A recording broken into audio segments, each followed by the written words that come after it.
Welcome to the Sage 50 US Edition Year-End Support Learning Topic.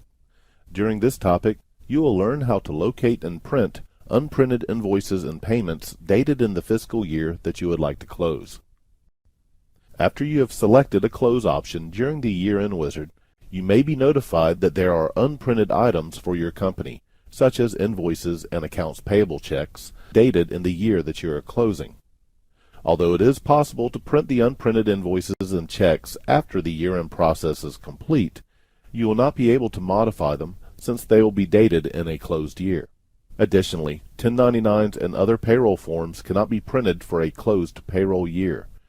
For these reasons, it is recommended that you take care of the unprinted items before completing the year-end wizard. In this demonstration, there are unprinted sales invoices and payments dated in the fiscal year to be closed. To resolve this issue, we will cancel out of the year-end wizard. To locate the unprinted sales invoices, we will click the List option on the menu bar. Select Customers and Sales, and then select Sales Invoices. In the Sales Invoices list, we'll select a date range of all transactions. With all invoices listed, click the Invoice Number column title to sort the invoices by invoice number.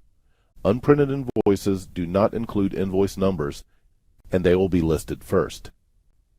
Highlight one and click Open. If you do not need to print the invoice, enter a reference number in the invoice number field and save the invoice.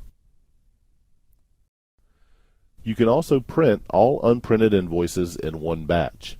If you do not need to research each invoice, this method is faster. To batch print unprinted invoices, click the down arrow next to the Print button and select Select Invoices to Print from the menu. On the Preview and Print Invoices window, leave Unprinted Invoices selected in the Invoices to Print field and enter the last day of the fiscal year you are closing in the Through Date field.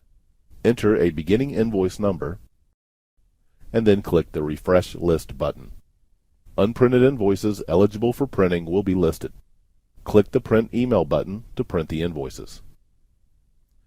After the invoices have been printed, click Yes to the prompt to assign invoice numbers to the batch.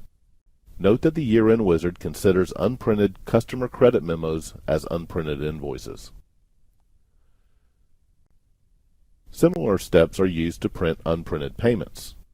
To locate unprinted checks, click the List option on the menu bar, select Vendors and Purchases, and then select Payments. In the payment list, select a date range of all transactions, sort the list by check number, and unprinted checks with no check numbers assigned to them will be listed first. Select an unprinted check to print. With the payment displayed, click Print to print the check and assign it a check number. If you do not need to print the check, enter a reference number in the check number field and then save the payment. Like invoices, you can print all unprinted checks in one batch. Click the down arrow next to the Print button, and then select Select Checks to Print. On the Preview and Print Checks window, enter the last day of the fiscal year you want to close in the Include Checks Through field, and then click the Refresh List button. Unprinted payments eligible for printing will be listed. Click the Print Email button to print the checks. After the checks print, click Yes to the prompt to assign check numbers to the batch. You can follow these same general steps to print unprinted payroll checks. After all unprinted invoices and payments have been taken care of, you can continue to close the year using the year-end wizard. Thank you for taking this Anytime Learning topic. For information on additional training options available, visit us at sageu.com.